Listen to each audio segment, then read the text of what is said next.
All right, everybody. As always, thanks for joining us. It's been a real fun time. I think I speak for Cam and I when I say that. Seems like we've been doing this for a long time, doesn't it, Cam? And yet, Are we in a week yet? just we haven't even hit a week.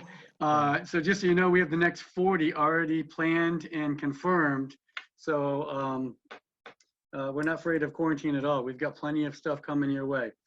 Tonight we have a great speaker, and I think that it doesn't matter what age athlete you are and what your sport is. I think it's relevant to what you do. And you know, I used to tell my athletes all the time that many times the rest was as important as the workout.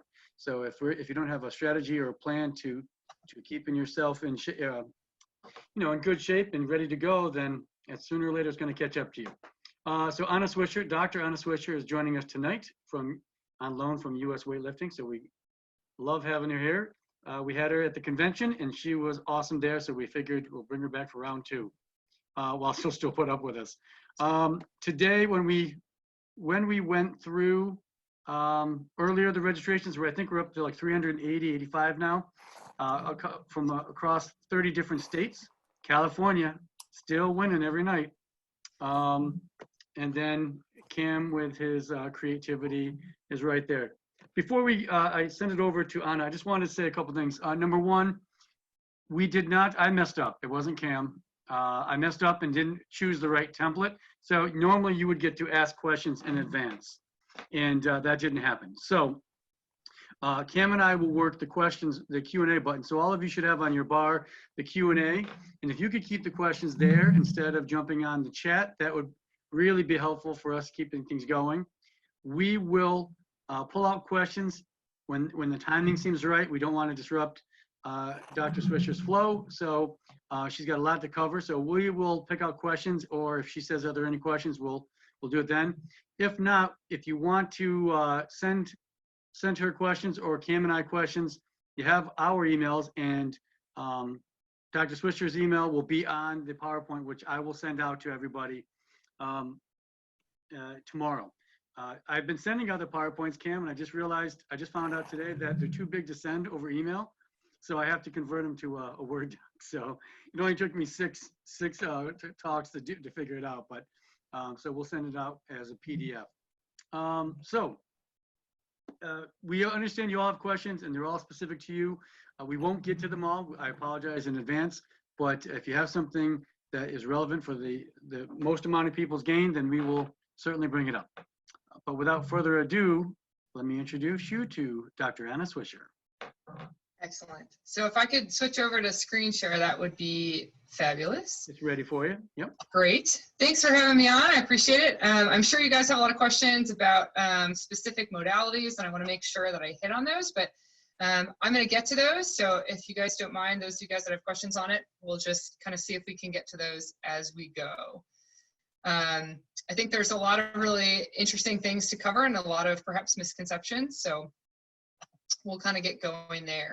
So I have a dual role at USA Weightlifting, both with coach education and sports science. I've got a background in sport physiology and performance. I do happen to work in weightlifting, but my colleagues give me a lot of guff because they think that I'm just going to jump ship to rowing because I'm 6 feet tall. So I actually feel at home with the rowers, whereas the weightlifters, I look like an ogre. So it's nice to feel at home.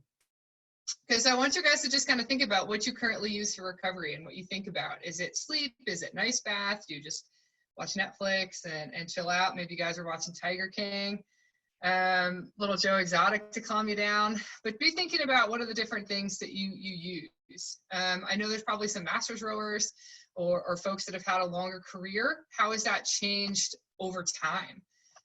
So maybe when you were in high school, you're like, recovery, what's that? Just grab a Pop-Tart. We're all good. And then as you get older, maybe you've tried to take it more seriously, or just think about, how has that looked to you over time?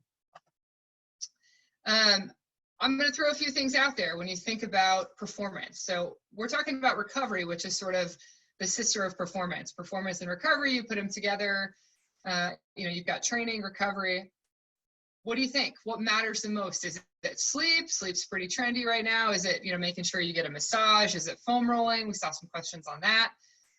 proper training plan? Is the coach really the X factor? So just be thinking about it. I know there's a lot of us on this call, so it's a little bit hard to kind of do it, but hopefully you guys have a notebook or a pen and pencil. Think about what's your order? What's number one? Is it low overall life stress, right? That's cumulative. Is it nutrition? You can't out-train a bad diet. Be thinking about if you were to reflect on your own beliefs, where would these fall? And I think that's a really interesting thing to think about. Okay, what we're going to talk about today, we'll kind of cover a lot of those, is we can break recovery adaptation strategies down into, I think, 2 buckets. And I think it's really important that we talk about recovery adaptation, because recovery really just means to get back what you lost. And I think everyone wants to get better. You want to recover and adapt and get better than where you were, not just get back to where you were. So I think it may be semantics, but it's important that we consider that we not just, replenish and get back. We need to improve. And we need to think about, there's 2 sort of ways we can address that. Primary recovery modalities, things we should really focus on with a big effect size that are going to make a real difference in your plan, are totally unsexy, right? Planned rest is part of a good training plan, sleep and nutrition. It is not like a Theragun or, something crazy. Not to say that that doesn't have a place, but when we think about, where we really need to focus our attention, it's that. And then we're going to talk about some of those other things that maybe do have a role that are secondary recovery adaptation strategies. And those, I think, can be subdivided again into physiological based recovery modalities and psychosocial. And that's important, and we'll talk about why. So a lot of the questions you guys, maybe have just chatted in about different things, we'll cover those probably in the secondary. Okay. I hate to say that these things are just kind of unsexy, but they do work. But when we think about performance, we have to look at, the actual training plan, you look at nutrition. Certainly in a time like coronavirus, you have to look at psychological stress and anxiety, not just from competition, but from lack of competition or uncertainty. Overall life stress is going to make a big difference. General health and, where you live. Dr. Bill Sands is one of the smartest people I ever met. I'm using this with his permission. He used to run the recovery center in Colorado Springs. And his job was basically to assess elite athletes and provide them with recovery modality options. And he has lots of really interesting stories, and he's a prolific researcher with a background actually in gymnastics. But he ran this recovery center for a number of years. And I think he has the most interesting view on how we should look at this. And I do love analogies with teaching. And I also live on a farm, so I do love gardening. And I think you need to think about training and recovery adaptation in a way. So you can't just say, look, I train too much. Can I just foam roll or massage gun or ice bath my way out of it? Probably not. So if you think about the garden analogy, there's some things that you can do to sort of make sure that things are going to grow well, right? You plant things in rows. You make sure you have compost and you have good soil, and you do that before you even, start putting a seed in. Then you look at, okay, day to day. So now that I'm planting things, what do I do day to day to make sure that those seeds are going to grow, right? And then you may have some reinforcing things. You could think of those maybe as fertilizers. So let's take that analogy and let's put that to training. So if we kind of think of the different buckets, we've got preconditions for recovery adaptation. So what are the things we need to do to sort of set the stage for good recovery and good performance? I highlighted the ones in red that I think are going to have the most relevance, which is going to be a periodized training plan, right? A quality training plan that exploits how we know the human body adapts to different types of training stress is going to be super important. Planned rest, right? Sometimes rowing might be a culture that's similar to like a wrestling or a CrossFit, where if you can row an extra day, you will. Or an extra session, you will, when maybe sometimes taking a day off is going to get an improvement in performance, right? Quality sleep, nutrition, obviously some of those other things. Good social support. In a time like this, that's a real challenge for a lot of people. So it's great to come together remotely. I think this is wonderful that US Rowing is bringing people together this way. Enabling, right, things that we could do within 5 minutes to a day after we train. Could we manage inflammation? Could we manage pain? Could we take short naps? Could we have some enhanced comfort? And massage is going to factor into that. Then we have to look at things like, now we're managing peripheral fatigue in the short term. Central fatigue, can we manage, sleep or quality nutrition, things to manage inflammation over time. So that's sort of, I think, a good way to think about how you can manage the recovery adaptation process. Bill Sands is a very quotable man, and this is my favorite thing he says about it. So let's be clear that these recovery strategies have an effect. They're important, okay? But they're not so important that you can ignore the training process, do whatever you want, and then go, sweet, I'm gonna put these Normatecs on and everything's fine, okay? So let's not forget those other things do make a difference. Okay, so I'm gonna talk briefly about each of these three, but I'm gonna show you what we do for USA Weightlifting. We have a really interesting thing. If anyone is a staff that wants to talk offline about this, we've created upper and lower tolerance limits to what we would consider normal. There's some normal variation, and that's totally fine if there's normal variation in body weight or how you feel or how you sleep. But what we want to know is what's outside of normal. So we set tolerance limits to what we think is normal, whether it's pain, just looking at sort of the stick man, pain or soreness, desire to train, mood, stress, anxiety, you can see some of those things.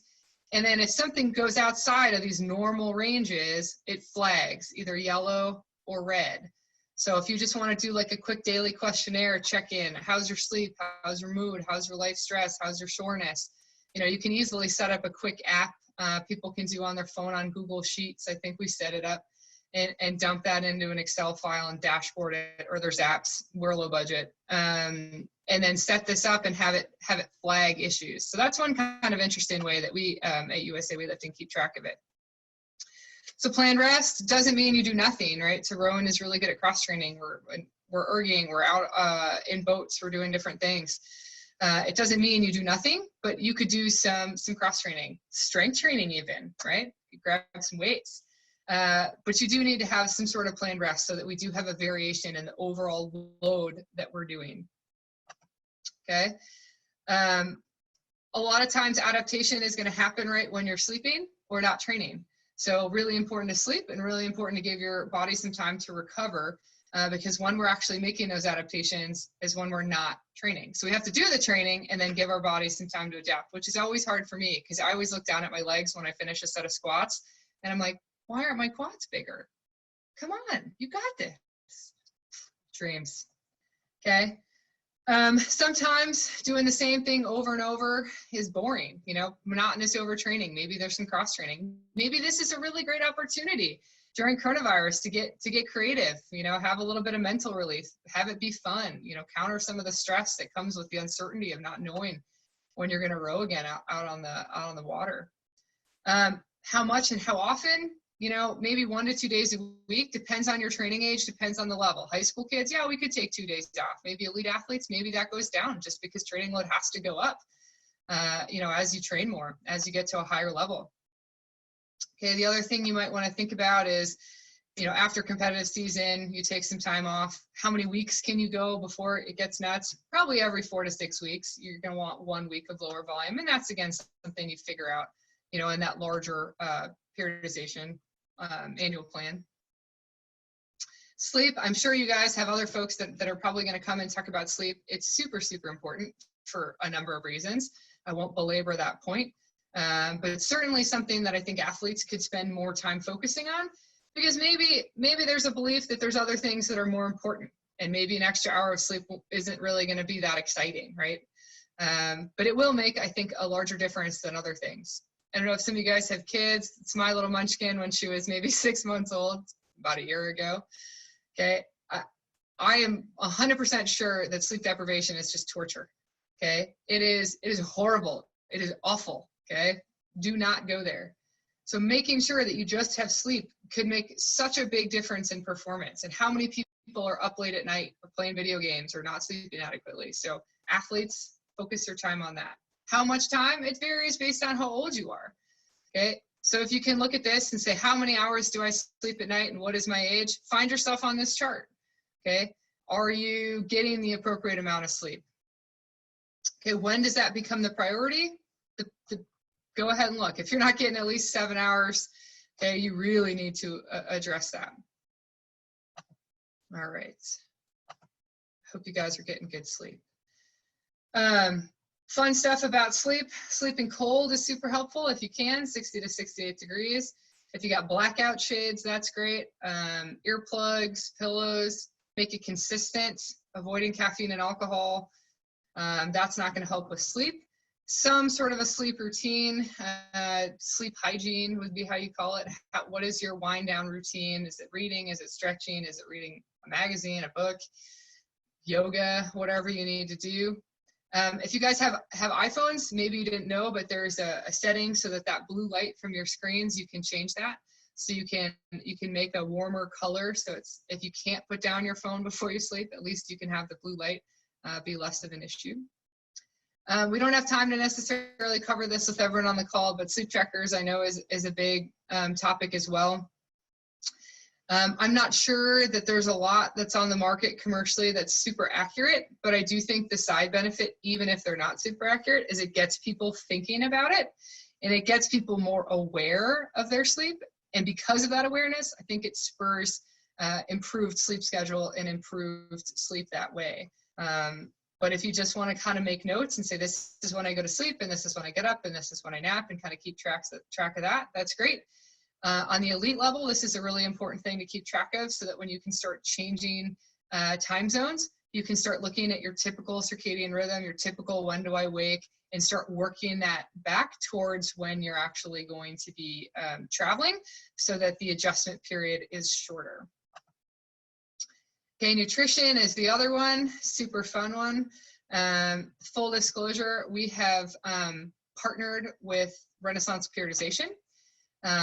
They work with us and our athletes. I went to graduate school with a lot of them, and full disclosure, I'm a consultant for them as well. I'm not trying to push them, but I'm just trying to be as forthcoming as possible. We don't have time to cover a ton here, but just nutrition basics. I don't think people get enough to eat. A lot of times when you're doing a high volume endurance type stuff, running, rowing, people aren't getting adequate nutrition, and that's going to make your performance suffer, no doubt. Okay, both macronutrients and micronutrients, depending on what your goals are, that looks different, and we'll cover just sort of the basics and how to fuel around workouts. This is one of my favorite videos. I'm going to play it for you here. It's 3 minutes. Please use caution with supplements. Hopefully y'all can hear this. Tried this. Of course, I've tried this. Oh. Everybody, I think, has tried muscle milk. Oh, sorry, guys. Tried this. Tried all these drinks. If speed stack weren't enough, you have extreme speed stack. The supplement industry is very unregulated. You don't have to have an FDA approval to come out with actual supplement. That gives people room to come out with some, lower quality products. This product has new legal formula on it. I don't know Sorry, guys.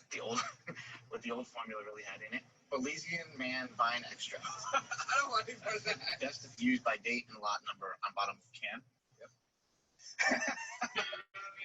I always thought the health industry was about, health. Why does it feel like we're back in the Wild West?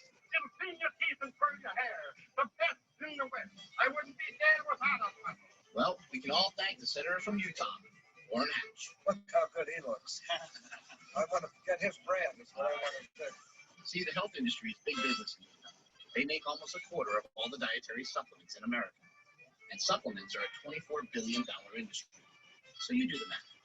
Making supplements used to be like making prescription drugs. You had to prove your product was safe and effective before you could sell it. Well, the supplement cowboys in Utah thought that was a real hassle. So they asked their favorite senator to change the rules around. And now you don't have to prove your product is safe at all. And the FDA has to prove that it's not safe if they want to take it off the market. What is this, red goop? This is the Canadian version of Redline. We had to take out some of the ingredients that aren't legal in Canada. Thanks to this deregulation, the supplement industry exploded, and all sorts of new and interesting people got in on the action. We were always 15, whether we were selling drugs or whether we were selling supplement like we are now. Jekyll and Hyde supplements, formulated to awaken your other side. Take this and all of a sudden you become the freak, the monster. Everybody wants to become a monster. If Valentino can make a supplement, I bet anyone can do it. Hold on. I need a guy. I need two guys. We're making dietary supplements, and I just need a hand with a couple things. It'd be really easy. All I need you guys to do is take the blade, boom. First, you buy a bunch of really popular ingredients. But the trick is, I'm just going to use a tiny amount of each one. Oof. It's what we like to call the supplement biz, pixie dust. See, I can hide my secret formula behind the term proprietary blend and not reveal that it's pretty much just a pill full of rice flour. This is a good way to make a lot of money. I'll season the supplements here. But with all those expensive ingredients on the label, I can make this bottle for about $1.40 and sell it for $60. Thanks, Oren. We're in the supplement business now. The scary part is that everything I just did is by the book. Well, except for the illegal immigrant day laborers. But hey, nobody's regulating them either. All right, so if you haven't seen that full film, that's great. But, you know, I think there's a real temptation to say, look, let's just grab a supplement. Be really, really careful. It is 100% unregulated, and whole foods are where you should start. There's nothing that you're going to get in a can that's going to replace a quality diet, okay? If you are looking for additional info on that, USADA has some great stuff, and you can look at Supplement 411 to see what's there.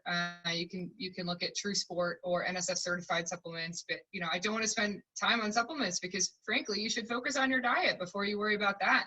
If you don't wear your seatbelt in the morning, if you don't get 8 hours of sleep, I promise you, whatever you buy in that can is not going to make much of a difference. Okay, so things that probably would be helpful: whey protein, casein, and creatine. Right? I'm not sure how much creatine is gonna matter so much here for rowing. Those are the three things that you probably could get some benefit from. But again, if you're like, nah, you know, you can get that from dairy and you'll be fine. Okay, so how much protein do you need? This is a question you always get. Yeah, okay, masters athletes might be a little bit higher, but you know, in general, if we look at lean body mass, roughly 1 to 1.2 grams of protein. And again, these are generalizations. But I think the takeaway is that most people are low. Most people aren't getting as much. And even endurance athletes are going to need, you know, quality protein supply. Every 3 to 4 hours while you're awake, be having some sort of protein. So, you know, it does make a difference in terms of timing. So just make sure we're not doing like intermittent fasting, okay? As far as protein quality, there's a lot of questions about, am I, you know, vegan and what do I do with that? Animal-based protein sources are going to have the highest availability and digestibility. So if we're not consuming animal-based protein, those numbers are going to need to go up. But that's a whole, you know, separate talk in and of itself. Carbs are good. I don't know if like the ketosis, the ketogenic diet has infected rowing at all. It's been an issue in a lot of sports, but I can't imagine being successful at rowing without carbohydrates. So it totally depends on the intensity and duration of training, right? Carbohydrate usage is primarily dependent on intensity and then secondarily on duration, right? What energy source we're going to be using or what energy system we're going to be using. So make sure that we're getting adequate carbohydrate. Depends again on how hard you're going, how much you're growing, but in general, that's a decent range. Okay, fat is your friend. Okay, I know there are some you know, weight classes and restrictions that way, but you know, fat's really important to have in your diet. If there are a few weeks of low fat, it's okay, but you never want to drop below 0.3 grams per pound of body mass.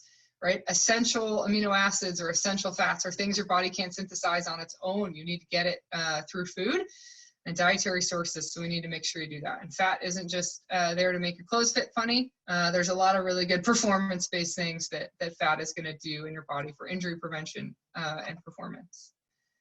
Workouts, that's always a popular topic. How do I eat around workouts? Make sure you eat within a couple hours, 2 to 3 hours of training.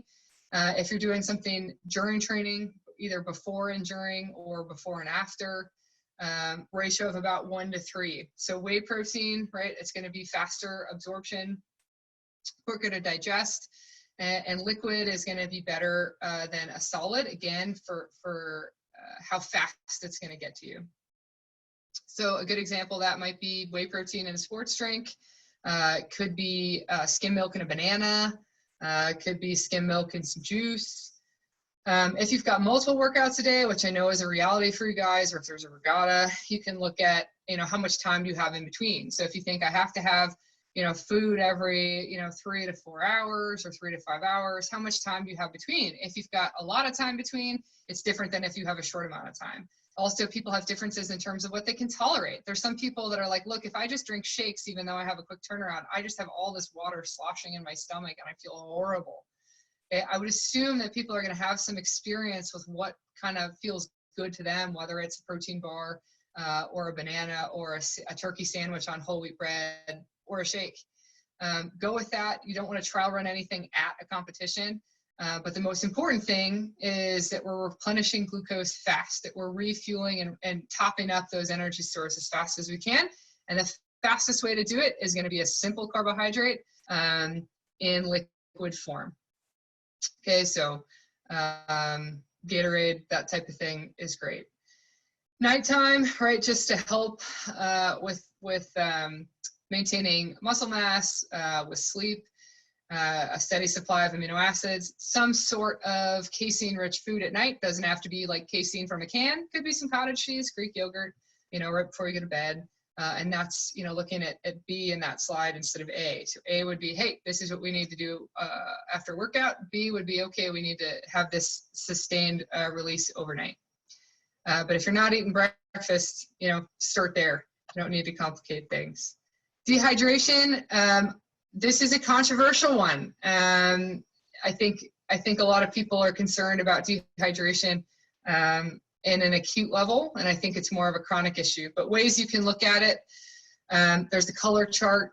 Okay, there's some symptoms, low urine output. I think that's one to really pay attention to if we're not urinating very often or there's a low quantity. Darker than usual. Sometimes you can take a multivitamin and it'll, make your pee fluorescent, but other times it really is an issue. Dry mouth, thirst, right? It's not a shocker. I'm going to go out on a limb here and say that acute dehydration is not always bad. If you do have an endurance race that goes on a really long time, I don't think rowing necessarily falls into the super long category, but you may be okay with an acute, less than 24-hour loss. More than 24 hours, it's going to be an issue. Chronic, going to be an issue. But it's an interesting book if you guys want to dig in there. Tim Noakes is a little bit nutty now, but he made some really good cases in this book. If you want to look at independent evidence-based recommendations for hydration, this is an excellent paper. It's an excellent paper, came out a number of years ago and basically debunked the concept of voluntary dehydration. Your body is very, very well tuned to keeping things balanced, whether it's blood pH, body temperature, hormone levels, but somehow we've come to this belief that your body can't regulate thirst effectively. That's perhaps something that's promoted by the sport drink industry, and it's a really interesting paper if you guys want to take a look at that. But thirst is a good guide, and making sure that you do drink water frequently, but I think there's a bigger danger in overhydration, frankly, if people go nuts. I think it's rare, but perhaps different than what you've read before. It would be worth taking a look at this short paper. I can provide full text if you guys are interested. So before training, drink to thirst, drink frequently. During, about 400 to 800 milliliters per hour during exercise or to thirst, but just be careful not to go crazy. And then 16 ounces per pound of body mass lost, I think is a good guideline. I think it's a pint is a pound the world around. It's a handy saying. Okay, so those are the basics, right? That's the stuff that's probably not news. You're like, yeah, sleep, eat well, okay, got it. Rest, plan, training plan. Okay, and if you look at some of the papers on Olympic athletes, I know it's not sexy, guys, but that's what's most effective.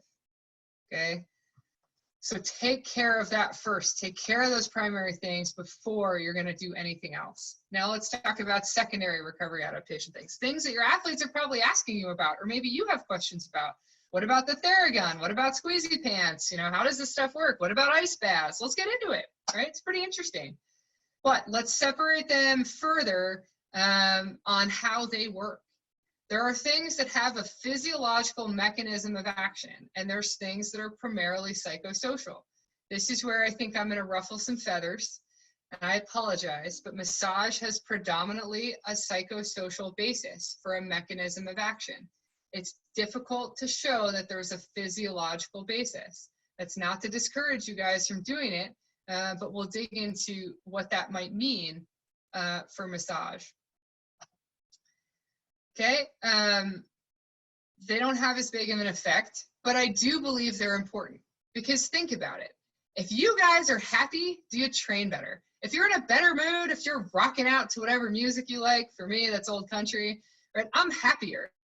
And if I'm happier when I train, things go better, right? So don't be ashamed or embarrassed if it makes you happy and you do it. But as a coach, don't try to double the training volume just because someone did something that made them happy, but doesn't have a physiological basis and won't actually help them recover better, right?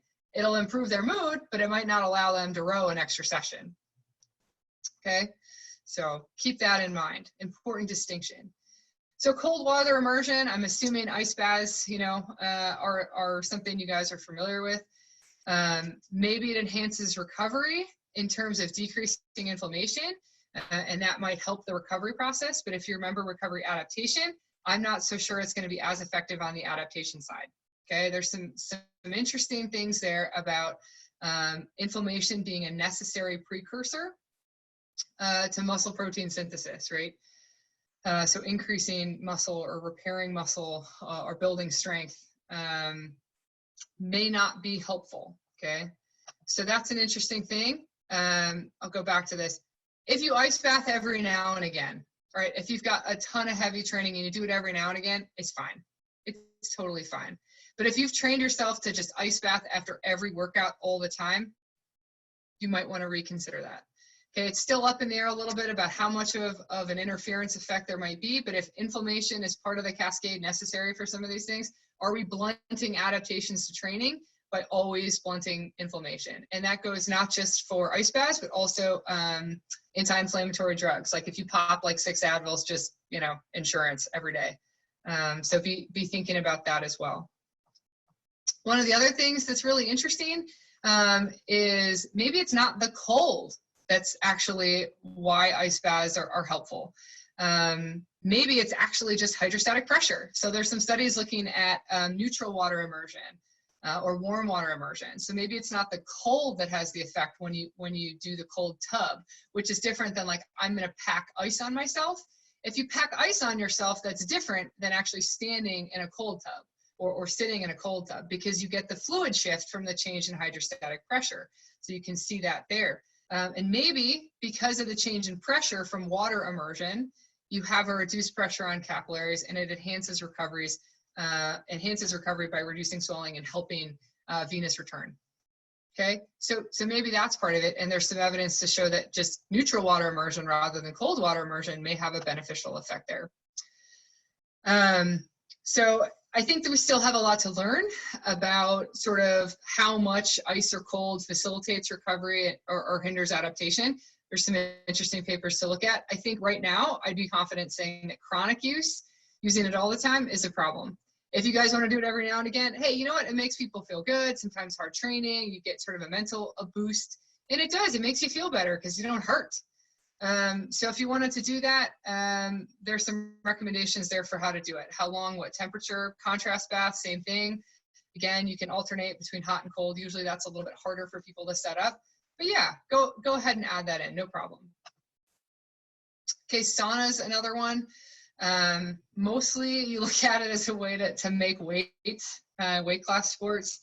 Not a whole lot that I can see for a physiological basis for sauna related to recovery adaptation, not just making you feel good or helping you drop weight really quickly. So again, nothing wrong with feeling good, but I'm not sure that there's a whole lot there beyond that. I don't know if you guys follow basketball. Amari Stoudemire is famous for posting this, which always makes me laugh.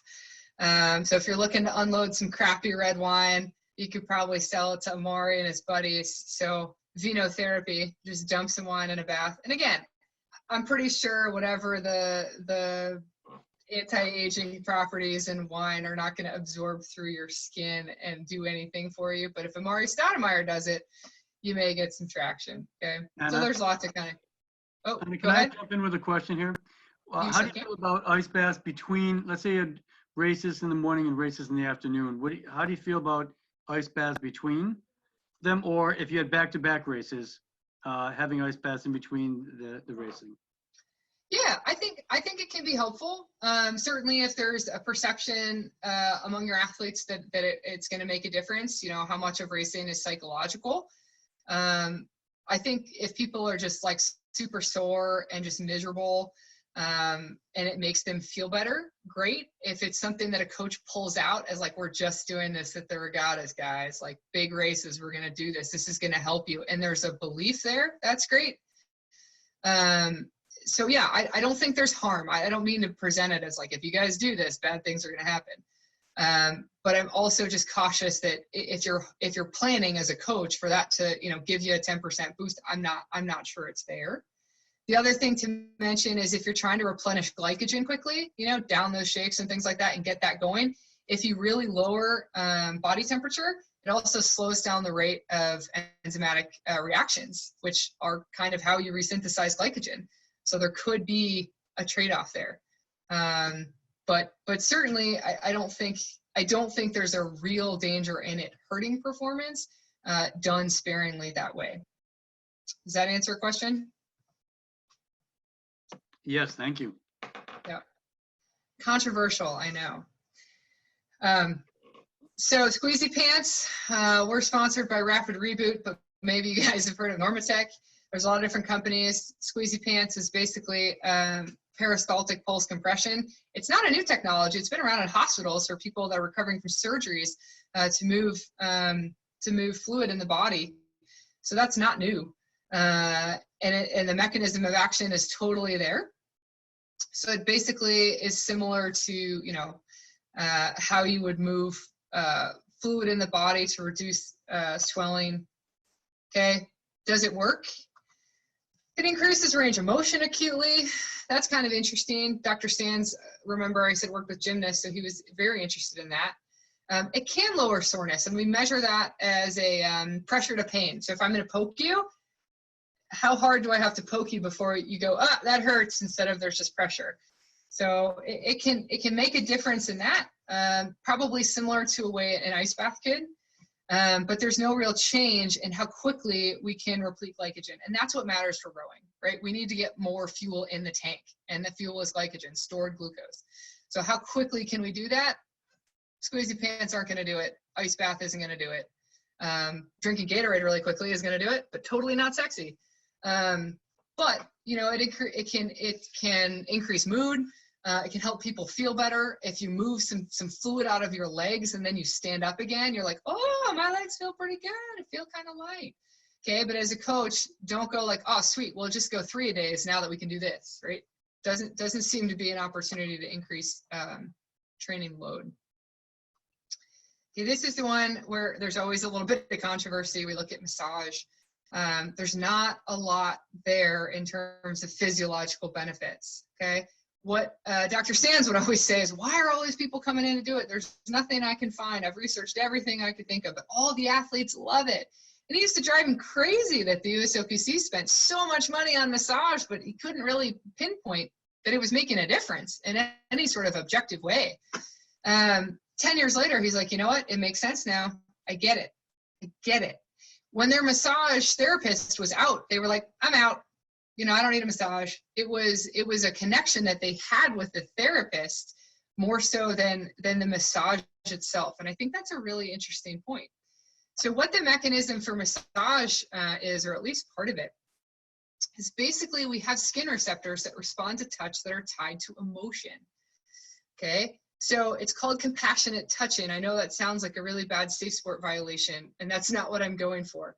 But if someone touches hairy skin on your body, right, and it's a welcome touch, so like your partner hugging you or your kid hugging you, right, or a massage therapist you trust, you know, doing a massage, it's tied to emotion and positive emotion. And so that might be the mechanism primarily driving, you know, people reporting, you know, improved mood and things like that with massage. You know, is it gonna replenish glycogen? You know, maybe not. Is it gonna reduce soreness? Is it gonna speed recovery? Maybe not. But it may enhance mood in a way that's really powerful, right? Compassionate touch is something that goes along with social support and may be a real benefit there. So if you're asking, what do I do now that I can't get a massage? Have your partner, your kid, your dog give you a hug. You know, I'm not sure that it's going to be the key to your training recovery, but you know, maybe you foam roll instead and just do body massage if that's something that you think has been helpful. Hey, Okay. Yep. Hey, mind if I jump in real quick? Go What do you ahead. think about little STEM machines, electronic pulse massagers? Good question. I'm not sure there's a whole lot of benefit there for recovery adaptation. So if you know, what's the mechanism? How does it work? I'm not sure there's anything there for recovery adaptation. In a clinical population, so injured population, you know, maybe there's a better place for that, but I'm not real confident that there's a physiological mechanism there. Is that the same with the massage guns? I mean, So, like a Theragun, right? That Yeah. kind of thing. Yeah. Again, if it makes you happy, it's not a bad thing, guys. I'm not saying, you know, give it up if you like it, but I'm saying if you can't afford a massage gun, you're going to be fine, you know? But yeah, you know, and again, everyone has preferences and how much of our sports are mental. I'm not trying to say, you know, take away what they really enjoy, but also be clear that it's not going to help them do more volume necessarily, you know? So you don't want to overload the athlete and risk injury just because they're like, no, coach, I'm good. I got a Theragun. But hey, if it helps and you feel better and it loosens you up and you train better, sure, use it. Use it. Right? Yep, great, thanks. 15 minutes. Yep, Time gotcha. check. Gotcha. I want to leave time for questions, so there's just a couple more slides here. Forest bathing. You know what? Nature is still not closed, so I hope you guys live somewhere close to nature where you can get outside. You can definitely get 6 feet away from people in nature. But really, really cool. Just being outside, being around trees. I'm just not green space, but trees seem to have an effect, right? Exposure to green space plus water makes you feel better and boosts your mood, okay? Free, easy. Hopefully you can find it. But how cool is that, right? That we can just go out for a walk. Maybe the recovery modality is, hey guys, we're just gonna go out for, you know, a hike, easy walk in the forest. Really interesting to kind of think about that. Kind of a neat little thing here, doctors in Scotland can prescribe nature. Yeah, so if you've got depression or anxiety or actual medical conditions, a doctor can say, hey, instead of taking this drug, go for a walk in nature. Okay, you can pet a dog and lower your blood pressure. You can go walk in nature and lower your blood pressure. So maybe during a stressful time like this, it's something to remember. Get outside, you know, spend 15 minutes, go for a walk. Okay. So again, super boring, but a high quality training plan that cycles volume and intensity so that we have periods where we work hard and have some planned rest and lower volume where we can recover makes a big difference. Quality nutrition, whole foods, you know, spaced out appropriately throughout the day, paying attention to macro and micronutrients, quality hydration, quality sleep. Make yourself a cold, dark box for sleep. I did see a quick question about naps. Naps are great. Probably keep them under an hour so that we don't get sort of sleep inertia where you wake up groggy and disoriented. So probably an hour or so. If you can't get it at night and you can get it in a nap, it's better than nothing. Probably take that nap during your normal circadian rhythm where you're most tired. So for those of us that don't work night shift, that's probably in the 1 to 4 p.m. time frame, 1 to 3 p.m. time frame when we're just kind of sleepy anyway.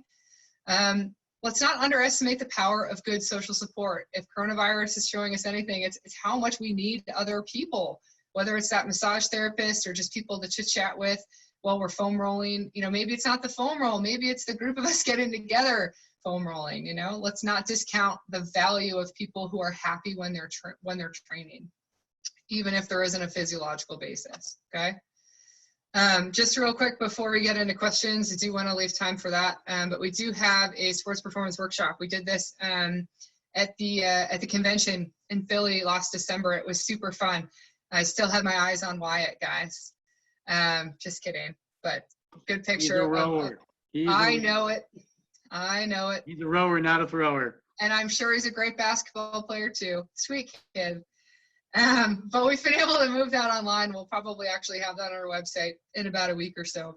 But Chris and Cam can send more details out about that. But just the basics of how to do squats and deadlifts and hang power snatches and hang power cleans, and how to put up a beginner weight training program, and focusing how that would translate to rowing.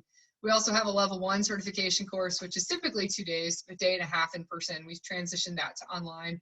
It's a total of 2 days, about 8.5 hours, split up over 2 days with online course materials. And we also are just going to do like a 4-hour how to do program design. So that periodized training plan part, this would probably be how you dig into that, and we'll get that launched pretty soon. More than happy to take questions and stick around as long as folks are interested in chatting.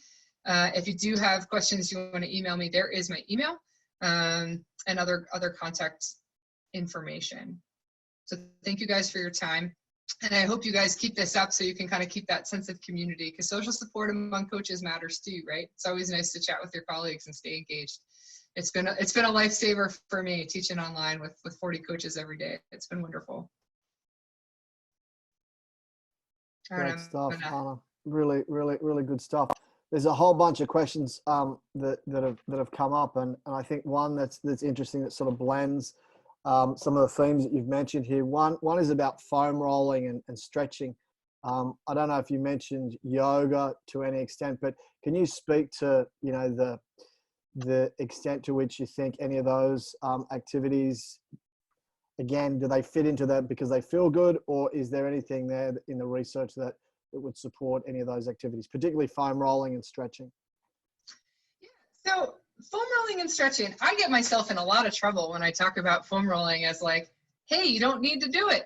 Because there's a lot of people that really enjoy doing that as part of the warm-up. And I don't think foam rolling is going to hurt you in any way. But if you're limited for time, I'm not sure you really need to do that. There's people that do it as part of their warm-up, and there's people that do it as part of their cool down. I would consider every piece that you do in your training, what do you do it for? So for those of you guys that are interested in foam rolling, are you doing it to help recovery? Are you doing it to help mobility, right? Is the yoga a mobility thing? What's the purpose? And then you can say, okay, does that make the most sense? I think foam rolling can be helpful for mobility for sure, but then I wouldn't really use that for recovery. I would put that before training and say, okay, I'm going to make sure that I've got enough mobility to move through this range of motion safely during my training. And I probably wouldn't consider it something that I needed to do for recovery. Does that kind of help? Yep, oh, that's great. Yeah, yoga, same way. I didn't really talk about heat too much. I talked about sauna. I saw a couple people questioning about heat. The mechanism for heat is kind of the same as cold in the sense that we're encouraging fluid shift through the body. We don't have the negative, which is slowing down the reactions in the body. But we also don't have the benefit of reducing inflammation, So I would probably lean more towards cold than hot, although certainly, contrast baths, things like that. The idea is to get a fluid shift.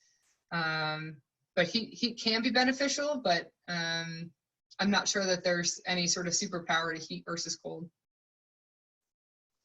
Yeah, cool. And it sort of connects in there with the concept of rest, I think, for a lot of people. Generally speaking, the 7-day cycle from week to week is what people look at. But what's your experience with either going longer, say an 8 or 10-day weekly cycle and not even having a full day rest in there, maybe half day? I think that's one thing that a lot of rowers play around with. With a work schedule, some people are training 2 or 3 times a day on Saturday and Sunday, and then maybe having Monday off. What's your perspective on that one? In terms of when to put in a rest day? Yeah. I think it depends on where you're in your training cycle and what your goals are in that training cycle and what the life stress is of your athletes outside of your training. If you've got people where it's like, oh, Friday is such a hard day for me with work or school or whatever, then you have to know that when you plan training. And you know what? Every Friday then is going to be a lighter day because you can't add that in. You can't look at training stress as separate from everything else that person's going through. And so I think you just have to look at that holistically with everything the athlete's dealing with to probably manage that most effectively. Yeah, look, I think, yeah, the routine and training cycle are important, and probably weather as well. You know, there, you know, a lot of our population is in the Northeast there, and in the winter, it's incredibly difficult. And a lot of collegiate athletes around the country, you know, having to train at very early hours of the morning. So what's your thought there? You know, moving sort of sleep time to getting to bed at, say, 9 o'clock in order to get out of bed and on the road by 4 to get to practice by 5, you know, how the cycle goes. What are your thoughts on that in terms of getting the sleep, napping? You mentioned that a little bit as well. Yep. I think napping has to be where you fill in those gaps. And realistically, for a sport that's got to get out early, I think you have to fill in sort of the sleep debt with naps. And there's nothing wrong with doing that. It's most effective probably early afternoon where you're already kind of drowsy. But if you get done with training at like 10 a.m. and you can fit an hour in and you get another one at 2, yeah, you know, that's going to be way better than just saying, you know, I don't want to nap too long. I would try to fit in naps during the day to manage that. No, it's all good stuff. Lots of questions coming in. I know, you know, from the nutrition perspective, it's always a little tricky with particularly on the protein side. Our nutritionist, when was Liz on? Chris was at Monday. She was actually talking about a slightly lower level of protein. She was actually talking per kilo and not per pound. But I think that's the one caution for people, just to sort of be careful about, you know, what's a range, what works for you, and not, as you say, not trying to look for any of these modalities as being the panacea. Oh, you know, I listened to one webinar and they told me to do this, so I'm doing it, and it doesn't work. There has to be a little bit of common sense there as well, which I think you really nicely spoke to. Yeah, and I will say that slide, I agree, probably for rowing is going to be a little high, but also it's not body mass, it's lean body mass. Yeah. So that is going to lower it. But yeah, if you're looking at, you know, 1 to 1.5 grams per kilogram, I think that's a reasonable recommendation. 100% right, Elizabeth, there. If you do take in too much protein, it displaces the other things that you need. And rowers, you're going to need a high amount of carbohydrate, and you're going to need some essential fat. So it's really important not to focus on one macronutrient, good, bad, whatever. You need to have an adequate amount of protein, adequate amount of fat, and make sure you have enough carbs to support training. Because if you don't have the carbs, you're done. And if you have too much protein, you're going to displace the carbs and you're going to gain weight when you don't need to. So yes, that's a good clarification. I see. Oh, go ahead. I was just going to say, I think it was a really interesting question, and it comes up all the time, just in terms of some of the things are really practical. It's really common sense. And a lot of our athletes at all levels are looking for the shiny, newest, most exciting strategy. What do you guys talk about in terms of how do you sell the not very sexy, just use your brain, follow the routine, you know, do the things you like to do, but don't get distracted by what are the Croatian double doing, or, you know, well, the New Zealand men's pair did this magic treatment. You know, what are your guys, what's your perspective on that one? I'm not getting distracted by the shiny, sexy new toy, so to speak. You know, I think instead of an either or, it's got to be a little bit of an and, because you're dealing with people that have a strong belief in something, and I think they deserve to be part of the conversation. But at the same time, we're going to ask them to give us that. I showed you that data from our high performance side. I'm going to ask you about life stress. I'm going to ask you about mood. I'm going to ask you about soreness and body weight and sleep and nutrition. I'm going to have a nutritionist check in with you weekly. We're going to have all those things in place. Okay. And we're going to make sure that while we're working with you on other things you like, we're not neglecting those other things, because those are going to have a bigger effect. That's not to say at the elite level that one teeny little thing that makes an athlete happier and therefore their training goes better isn't going to make a difference. It might. But the take home is, if the other things aren't there, it doesn't matter how many times you get in the Normatex, you know? So I think you have to look at both. Hey, let's do the Normatex, and if you like it and you feel better, do it. But let's also sleep and eat, you know, and recover and do the training plan. So to Tyler's question, are there any fancy techniques?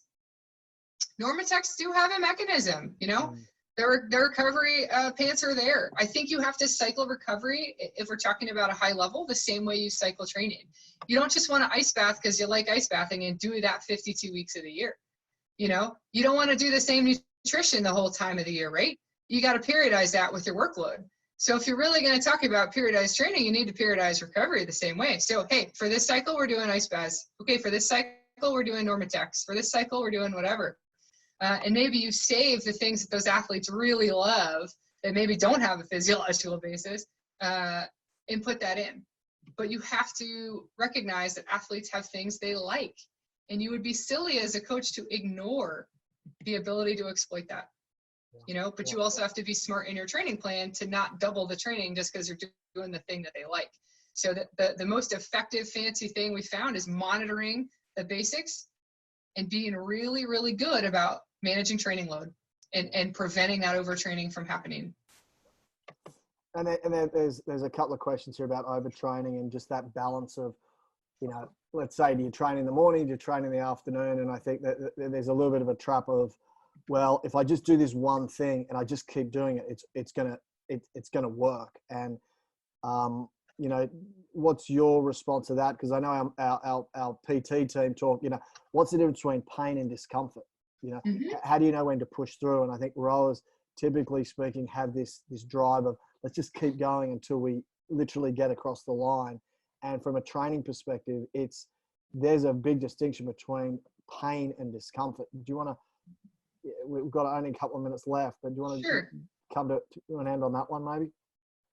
So yeah, I think that's a really good question. And you know what? There's a difference between temporary planned overtraining, or maybe called overreaching, and genuine maladaptive overtraining. And I know it sounds like semantics, but there are times where you're going to hurt.